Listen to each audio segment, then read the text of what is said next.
This is the way some people buy stocks. They meet with their investment broker, he gives them some advice, they give him some commission, and he takes care of the transaction. But nowadays, you can do all of this at home by yourself on your computer if you have the right software. Today, we'll take a look at investment software on this edition of the Computer Chronicles.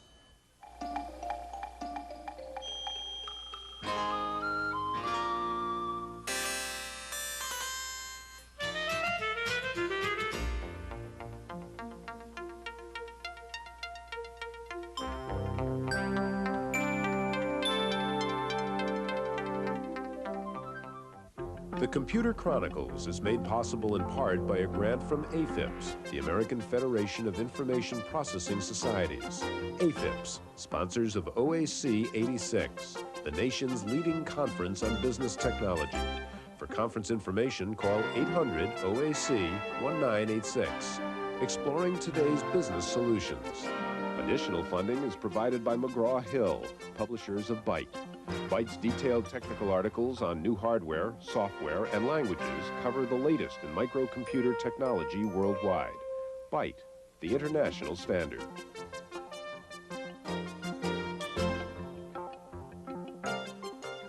Welcome to the Computer Chronicles. I'm Stewart Cheifet, and this is Gary Kildall. Gary, this is a game called The Wizard of Wall Street. It's a stock market simulation game, and I can call up research reports on a particular industry, like the airline industry there, for example. When I get all the information I need and all the funny money I have that I'm going to play the game with here, I can actually go right to the big board here. You can see the stock exchange ticker tape going across the top, the various stock market indexes to tell me what's going on, news events that are affecting the market. This is a game, but more and more real investors are using their personal computers to manage their portfolios, to actually conduct transactions from their homes. Would you trust a computer to tell you how to invest your money? I think I'd like to see the results of the advice. But if we all followed the advice of a single program, it wouldn't lead to a very interesting market. There's a lot of value, I think, in the online services, the instant stock trading, the historical information about stocks, the current stock values, things of that sort. I'd use that. And I'd also use programs like this one, the simulation, to learn about the terminology. Gary, today we're going to take a look at the latest and hottest in new investment software. One of the things Personal Computers has done is make it possible for just about anybody to be a knowledgeable investor. And we'll start out by taking a look at one investor who might not be in the market at all if not for computers. John Eckridge is not the typical example of a full-time stock market investor. He doesn't wear pinstripes, keep voluminous notebooks, or yell himself hoarse on the trading floor.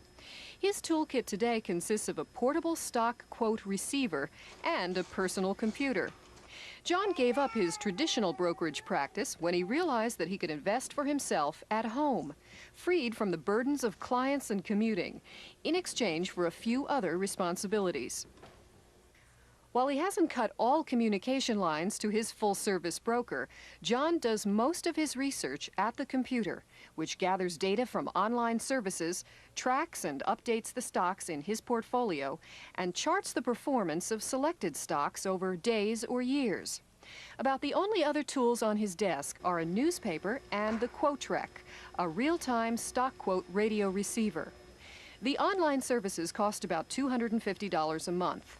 In exchange, John gets a real-time link to the trading floor, a very individualized service, and just a few regrets.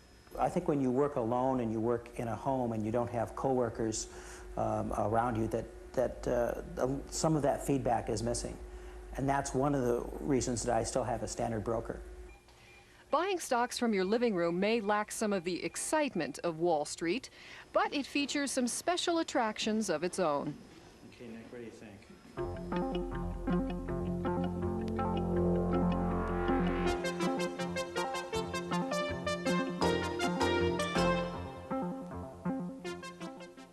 Joining us now in the studio is Charles Spear, the chairman and CEO of Spear Securities Incorporated in Los Angeles. And also with us is John Frierson, the president of Investec here in San Francisco. Gary? Chuck, how are computers really helping a small investor nowadays? Well, a computer, in a way, is the ATM machine for the brokerage industry because it puts in the hands of the consumer a wealth of information never there before, and it gives him the access to the market so that he can do an automated trade. Okay, now you have an example of just an automated trade going on here, right? Well, I have the Spear Security software, which on the main menu shows a variety of things. It shows that you can access quotes, that you can look at your portfolio, which is posted up to the second, that you can look at your tax records, and when you're ready to do a trade, that you can enter the trade detail, get the trade done, and see it posted. Okay, Chuck, let's start from the beginning. Suppose I'm interested in investing in some stock in the computer field, and I'm thinking about deciding between Apple, for example, and Lotus. And I want to go use this software to try to get an answer as to which would be the better investment right now. How would it help me? All right, the system carries a database of about 3,300 companies, and you can compare 50 different items, a little more than 50 items, in a variety of ways, company by company, industry group, etc.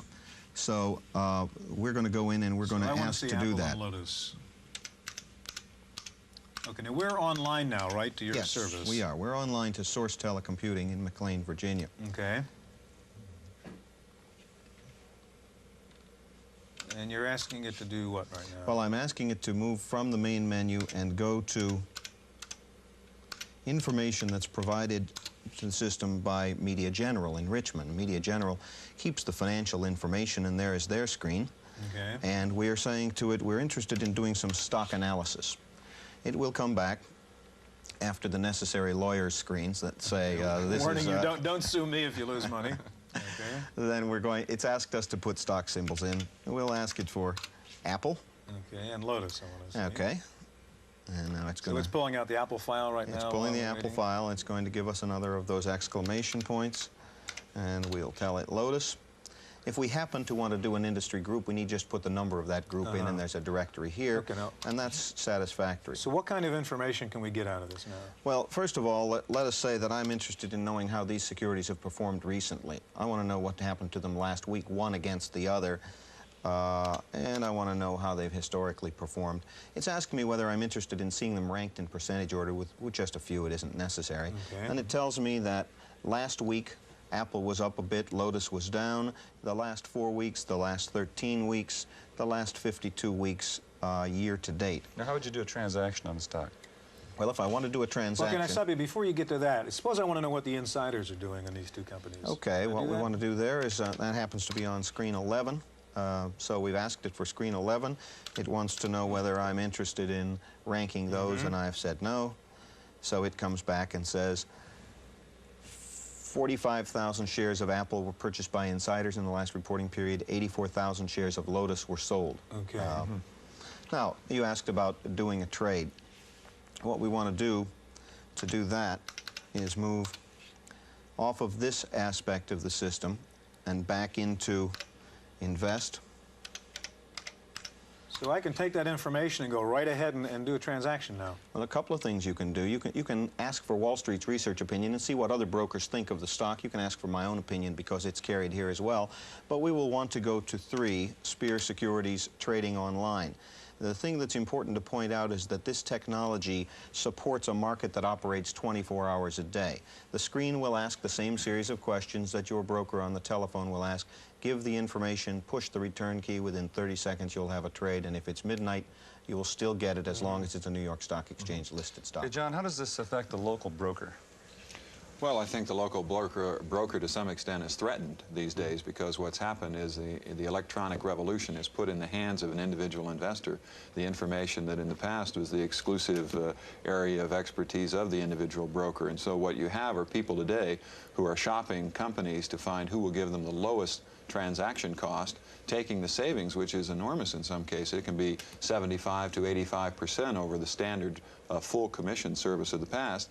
They take that savings and go and are able to invest in software and tap into databases that fit their own particular interests and needs. It's an exciting change. It's probably the one area for home computer usage that really offers a genuine service today. People have been looking, what can we do with a computer in home? There are 40 million investors, individual investors, who as a group own more computers percentage-wise than probably any other group for home computers. And here's an area where they really get a value added where it pays them to use their computer at home, and the only element that has needed to occur is just the education to show them what software is available and how to use it for investment purposes. John, when you talk about a savings, are you including the cost of dialing up, the online charges, and things of that sort? I am indeed. In fact, for the ordinary investor, I don't see that they would need to use on online charges. Maybe more than $50 would probably be high. $25 to $50 a month. They'll save in one trade that many times over. If someone has as little, say, as $10,000 in the market and they trade 2 or 3 times a year, they'll save enough in commission when they're transacting business through a Spear or Schwab or a Quick & Riley, you know, a discount brokerage firm, to more than offset the cost and pay for these services. We're going to get back to this in just a minute. First of all, one of the newest wrinkles in investment software is a gadget that lets you monitor what's going on Wall Street in real time on your computer while you're doing some other application. Wendy Woods has a report. Lotus Information Network is pioneering a new kind of delivery system for time-sensitive investment data. Unlike most services, which offer up-to-the-minute stock and commodity data to computers through the phone lines, Lotus's signal package picks up this data from an FM radio subband by an FM receiver, which plugs into a PC's serial port. Up to 250 user-programmed issues, constantly monitored and changed, can then be displayed in various formats on the PC screen. Our system is a continuous system so that updates are occurring second by second as the transactions occur on a continuous basis throughout the trading day. Even when the computer is off, our product actually maintains the information in a background mode, and in fact will keep track of your portfolio, including alerting you if changes occur that you've preset to watch for, as I say, even when the product is being used for some other purpose. This is the brain center for signal broadcast to 12 U.S. cities. Live quotes on 23,000 issues being traded from all the major exchanges come here to this Burlingame, California computer facility via long lines. From here, information is sent out to the equatorial satellite, where it's picked up by 12 radio stations across the country which broadcast the signal. Lotus's proprietary technology, by the way, also allows the data, once loaded into a PC, to be used in spreadsheets such as 123 and Symphony. The product has only been out for a few months, and although Lotus refuses to divulge sales figures, the company claims the product has sold beyond their expectations. For the Computer Chronicles, I'm Wendy Woods. Stewart, that's one of the newest ways to receive stock quotes. And I understand, John, that the Dow Jones News Service is one of the older ways to receive quotes. It is. It really was one of the pioneers, together with The Source and CompuServe. And now there's another service that competes called ViewData out of Florida. But what they did was bring together the information at pretty high expense to them to develop the, the databases, so that the user could tap in and get this immediate kind of information. In a sense, it all came out of unbundling. We talked about that a little bit earlier. The brokerage industry 10 years ago went from the high commission structure to one in which you could buy transaction services separately from data services. And if you want to take a look at, for example, Dow Jones, what they've done is not only bring investor information together, we're pulling up their master menu, but they've tied things in like world news and sports. You can do shopping through them now. You can book airline reservations. So the individual at home with a computer suddenly has a really value-added reason John, for having that. John, do you think this is a good place for an individual to start with the Dow Jones News Service? It is. It's relatively cheap to do that. Many of the software packages like Chuck's, like the Charles Schwab Equalizer program, the Dow Jones software itself, which has a terminal program. They have a stock charting program, portfolio management, or any of the communications packages that are available for almost any computer today will allow you an access into the Dow Jones News Retrieval Service. And usually when you do that, you get an hour or two of free access time. John, give us a brief introduction of what we could get in the stock market. I see it says quotes and market averages. Well, let's go. One of the more interesting services that is provided is a service called Invest, which actually gives you, through the Dow Jones News Retrieval, the capability of tapping into what top brokers are saying about stocks that you have an interest in. For example, so I wanted to follow up. Well, you were looking at Apple Computer. So we're going to punch in, and we find that Apple has been followed by a number of different analysts recently. In fact, if you wanted to go through, you see there's 3 pages of just the listing chronologically from the most recent report back to the one going back a few months, one of the services. And let's say we wanted to see what Payne Weber was thinking. It's number 3 on the list. We'll go in and ask for number 3, and it comes up, and we could choose to download either the entire report or the stock price data. Let's say we wanted to just get their opinion, Payne Weber's opinion. Now, it could be Beige. It could be any one of the other major brokerage firms who are tied into this service, or through Dow Jones News Retrieval, you can go and get Merrill Lynch research. So what you have in your own hands now is the ability to bypass the broker and to get full value for the commission dollar you spend, because you're going to spend it with a discount broker to pay the least transaction fee, and then you go and you only retrieve the data that you really want and need. Isn't the broker valuable in the sense that they assimilate a lot of the information that normally, if you're looking at all these results, you'd have to do that yourself? Well, you have two different kind of people. You have the sort of person who really turns investment decisions over to someone else who is a professional, and then you have a growing cadre of people who are computer users, by the way, who like to do things for themselves. But what they haven't had available until recently was the tools to do that. Now what they have through Dow Jones or through the Standard & Poor's Market Scope, these services, is they can access real-time, same data at the same time that a broker or another professional can. So if they're really interested in doing it themselves, now they can do it. And it's exciting because you can sit at home and be part of the international financial community on an equal footing with anybody who's been in the business Chuck, for a long time. you are a broker now. How much money can I save by using these kinds of services and investing online? Well, this kind of approach to the business has a radically different economics to it than the traditional approach to the business. This is the branch. All of those PCs have been sold can be branches, and since we don't have the costs associated with a physical plant somewhere, our commissions tend to be 85 to 90% of those you would charge to the traditional kind of discount broker, and somewhere around 25 to 30% of what you'd pay the full cost brokers. So in other words, we're paying even less than we would a discount broker because, as you say, the PC becomes your branch in a sense. Right. That's right. I would like to, in listening to where our industry is going, something I really like to point out is that this system appears to threaten the way brokerage services are traditionally delivered. But if you have a broker who gives you advice and you make money with it, you have found the most valuable resource in the business, and that's somebody you really ought to hang on to. Okay, gentlemen, we're going to have to take a break in just a minute. We'll be right back. We're going to take a look at a $49 program that gives you numbers and charts that maybe will help you pick a winner on Wall Street, so stay with us.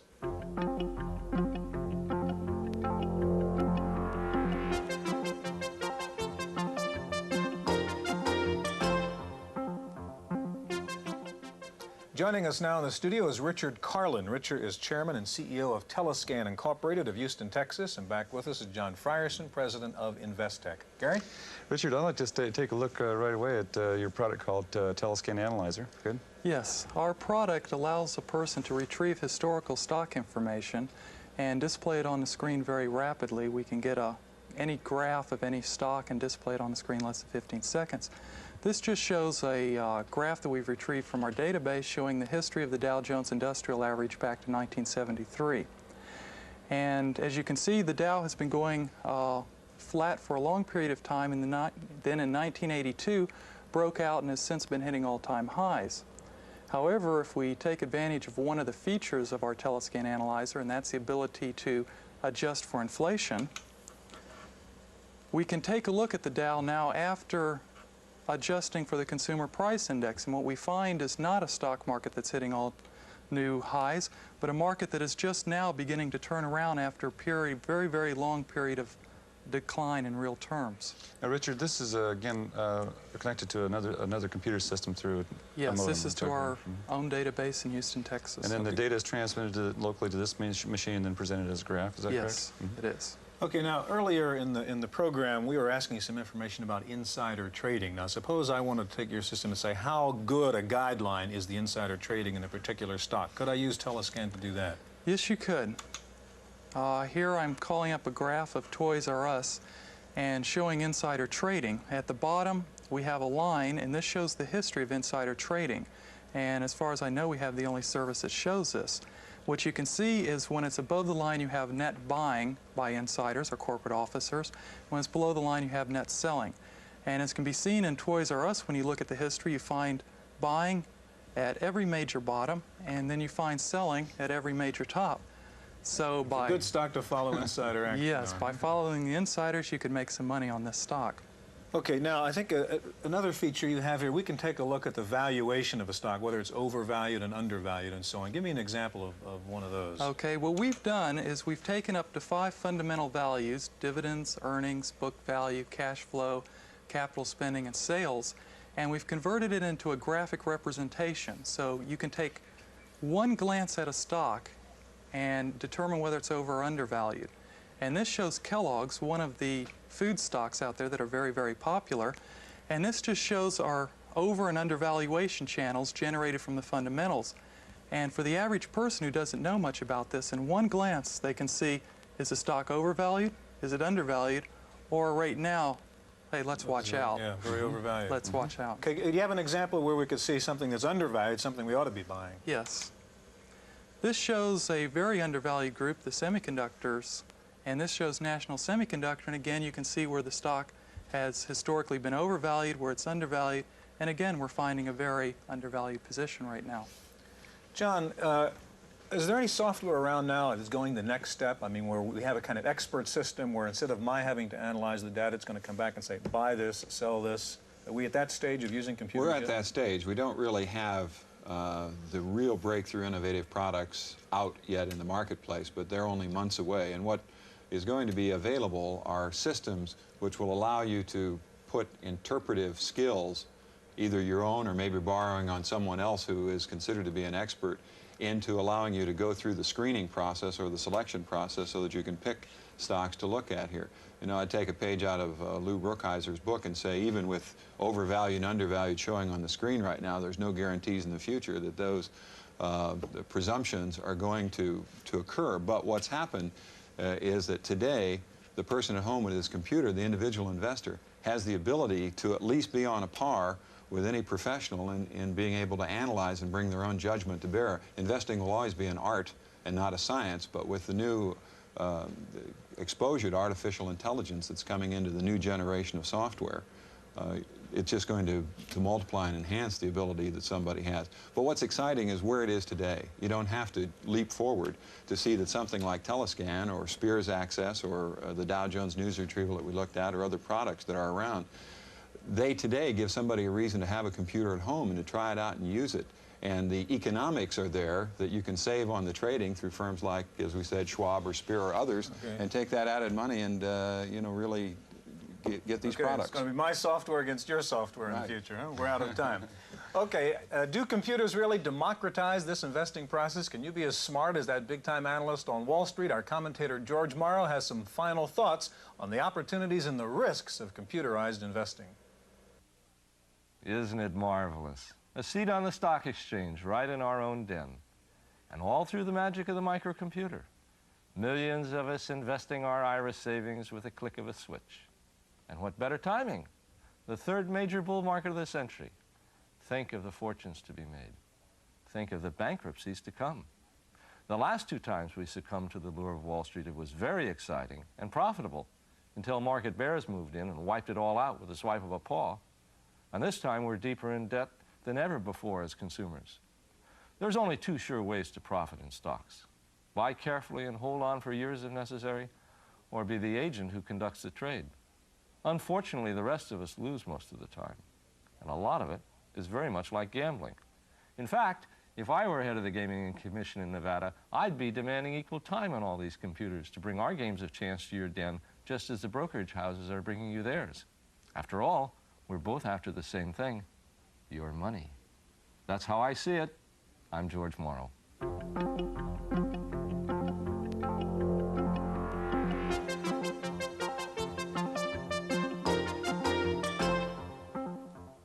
In the Random Access file this week, the IRS is again plunging into the risky waters of computerization. This time, the Internal Revenue Service is experimenting with online filing. H&R Block and 5 other tax preparers have been authorized to file their clients' 1040s electronically in 3 parts of the country: Raleigh-Durham, Cincinnati, and Phoenix.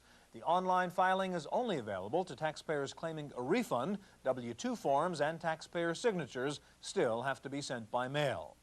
The IBM RT-PC may be a new machine, but researchers at Carnegie Mellon University have been using 25 RT-PCs in a campus network for several months, and the RT gets good grades. One attractive feature of the new IBM RISC computer is its 40-bit virtual memory chip that can provide up to 1 trillion bytes of user memory. A license plate in the Apple parking lot reads Open Mac, but Apple now says the real Open Mac won't be ready this year as originally promised. The new version of the Mac with internal slots is now being talked about for 1987. Microsoft and Lotus have agreed to work together to develop new application software that incorporates Microsoft's Windows interface, and other software developers seem to be lending support to Windows. Ashton Tate, Microrim, Living Video Text, and others say they are developing new products to take advantage of the Windows interface. In our legislative update file, the battle for continued tax credits for computer research and development now moves to the Senate, where the Finance Committee begins hearings on the tax reform bill. The House version currently includes the R&D tax credit, but the high-tech lobby is concerned about its fate in the Republican-controlled Senate. Time for this week's software review, and here's Paul Schindler. Even if you've never worked in a place with time cards, this scene should be familiar to you. It must be easy to understand. Even the slowest people can use a time card rack. Well, that's just what Paul Heckel had in mind when he created Zoom racks. The biggest problem with database management software is that people can't get a picture in their minds of how the stuff would look if it were on paper. Spreadsheets are easy. Word processors are easy. Database managers are tough. So we have Zoom racks. The first line of each card shows up on a summary. With a single keystroke, you can take a look at a card. Another keystroke takes you back out to the rack. Notice the words look funny. Zoom Racks uses a special smart zoom to make up abbreviations. For example, it says Press Rels Etten. That's clearly Press Release Edition, as we see on the full card. You move around the rack with arrow keys or by typing numbers. We move over to the contact list and assume that HCK is Heckel himself. We're right. Zoom Racks isn't perfect, but it is interesting, and it's relatively cheap at $125 from QuickView Systems in Los Altos, California. For the Computer Chronicles, I'm Paul Schindler. A French computer expert is urging the United States to put what he calls soft bombs into sophisticated software to prevent the Russians from using the software for military purposes. Thierry Breton says, while it's easy to control the export of hardware, it is virtually impossible to control the export of software. Therefore, he says, the only defense is a soft bomb designed to blow up a program if it's used in an unintended way. The military isn't the only one concerned about the safety of its computer systems. In New York, a company called Dataport is building a 2.5-acre vault under the bedrock of the World Trade Center to store backups for the financial district's major computer users. The Dataport vault will also house hot and cold backup computer systems to take over in case of an emergency. Supermarket shoppers in Williamsport, Pennsylvania are carrying little plastic cards with magnetic stripes on them, but they're not credit cards. They're a new computerized tool for market researchers to find out what people are buying. Each time the customer checks out of the supermarket, the card is inserted and records the customer's actual purchases. Researchers say this new computerized system is far more accurate than the old diary system. In one test, comparing the computerized results with diary results, only 1/3 of the consumers who said they had bought Kellogg's Frosted Flakes had actually bought them. I thought they'd be lying in the other direction. That's it for this week's Chronicles. We'll see you next time. The Computer Chronicles is made possible in part by a grant from AFIPS, the American Federation of Information Processing Societies. AFIPS, sponsors of OAC 86, the nation's leading conference on business technology. For conference information, call 800-OAC-1986. Exploring today's business solutions. Additional funding is provided by McGraw-Hill, publishers of Byte. Byte's detailed technical articles on new hardware, software, and languages cover the latest in microcomputer technology worldwide. Byte, the international standard.